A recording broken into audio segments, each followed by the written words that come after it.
Dunia belum berakhir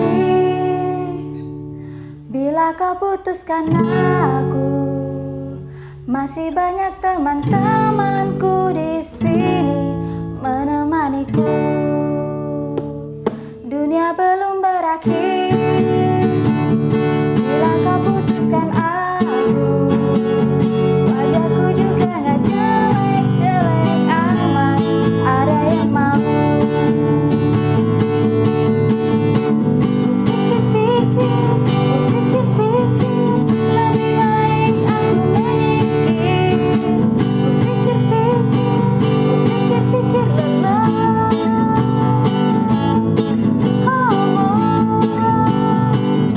Dunia belum berakhir bila kau putuskan aku.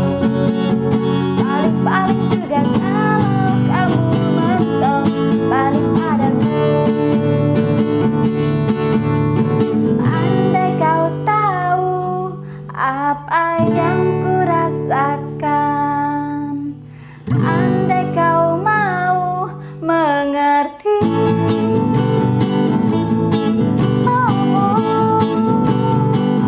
Dunia belum berakhir bila kau putuskan aku. Paling-paling juga kalau kamu mentok balik padaku.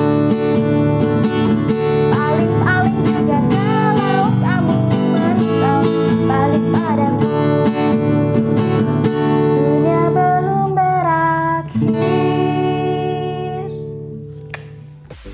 Halo guys, welcome back to my channel. Bersama saya Tia lagi. Intro lagu tadi adalah gambaran dari seorang cewek yang udah diputusin sama cowoknya, tapi dia tetap bisa move on, nggak sedih-sedih gitu ya kan. Saya harap kalian juga begitu. Oke, sesuai judul, kali ini aku akan membawakan asal usul celana dalam. Wow. Oh my god! Wow! Oh my god! What? Iya, celana dalam sesuai request teman aku. 2-3 subscriber bilang gitu katanya, Tia tolong. Nggak ada asal-usul yang lain apa kecuali cangcut itu. Oke lah, nggak usah banyak basa-basi ya kan. Kita mulai aja di asal usul celana dalam. Yuk.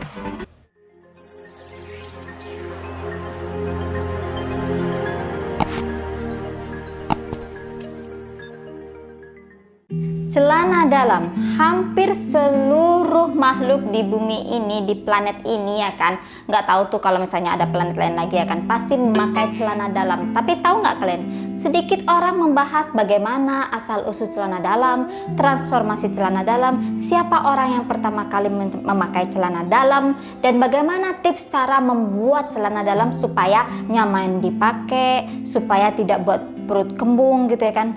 Emang celana dalam bisa buat perut kembung? Mungkin celana dalam yang bolong-bolong kali ya kan masuk angin gitu ya kan. Udahlah ya kan. Pertama kali kita akan menuju ke negeri Mesir kuno zaman dulu. Celana dalam pertama itu cawat atau subligaculum yang dikenakan oleh orang Mesir kuno. Istilah lainnya juga dikenal sebagai senti, kain pendek untuk cawat, terbuat dari bahan tenunan, umumnya kapas dan rami. Dilengkapi dengan ikat pinggang, cawat pada masa Fir'aun ini digunakan masyarakat kelas menengah ke atas. Sementara itu, untuk kelas bawah dan budak hampir telanjang. Ayo, nggak kebayang. Jadi, secara teknis di Mesir, cawat ini menjadi pakaian dalam sekaligus pakaian luar. Dalam literatur sejarah manusia Mesir dari tahun 1189 sampai dengan 1077 sebelum Masehi yang ditemukan di Valley of the King, sebuah komplek terakota berisi mumi raja-raja dan harta karun, menunjukkan para Fir'aun mengenakan pakaian luar semata berupa cawat sekaligus celana dalam itu.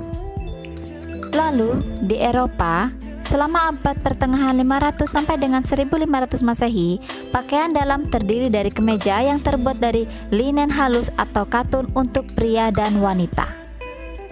Suatu bentuk celana dalam kembali diidentifikasi pada abad ke-15 dan ke-16 dalam bentuk celana dalam pria berukuran pendek sebatas atas dengkul. Celana itu ditambahin codpiece empuk atau tepat di depan kelamin untuk memberikan perlindungan ekstra bagi para pria. Codpiece juga berfungsi sebagai simbol energi seksual, dirancang untuk mewadahi dan menyembunyikan penis pria. Tergantung ukurannya ya, mungkin kalau kecil ya kecil codpiece-nya, kalau besar ya besar. Abad ke-19 menjadi titik reformasi celana dalam pria. Waktu itu, celana panjang pria yang semakin populer mempengaruhi perubahan model celana dalam pria. Dalaman pria ini dibuat memanjang sampai pergelangan kaki. Bahannya terbuat dari sutra untuk orang kaya dan kain flanel, kemudian kain wol untuk masyarakat biasa. Celana dalam selangkangan untuk wanita atau penlet baru muncul pada pertengahan hingga akhir abad ke-19. Pada tahun 1882, seorang reformator pakaian Gustav Zenger berpendapat bahwa memakai serat wol alami untuk kulit akan membantu melepaskan racun tubuh sebab memberi ruang kulit untuk bernapas. Dia juga merasa kualitas bahan elastis dari pakaian rajutan lebih memungkinkan untuk digunakan dalam olahraga.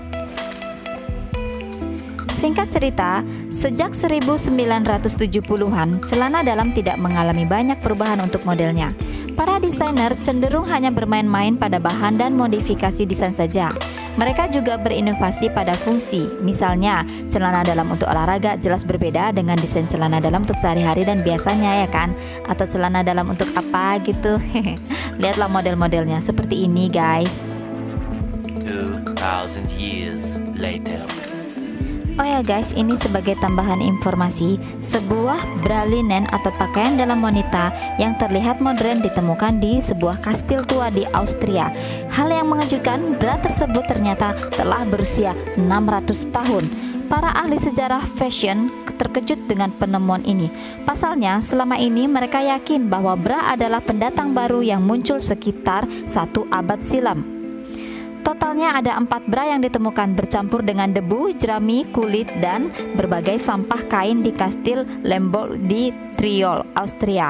Bra tersebut memiliki kap layak pakaian dalam masa kini, dan 1 di antaranya memiliki tali bahu berukuran lebar. Sementara itu juga ada sisa-sisa yang tampak seperti tali belakang.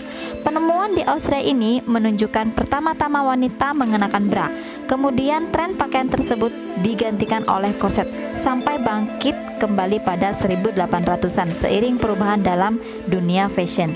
Bra dan celana dalam, maaf ya, ini kan ibaratnya sepasang gitu. Kalau soal bra kan saya udah bahas di konten yang sebelumnya.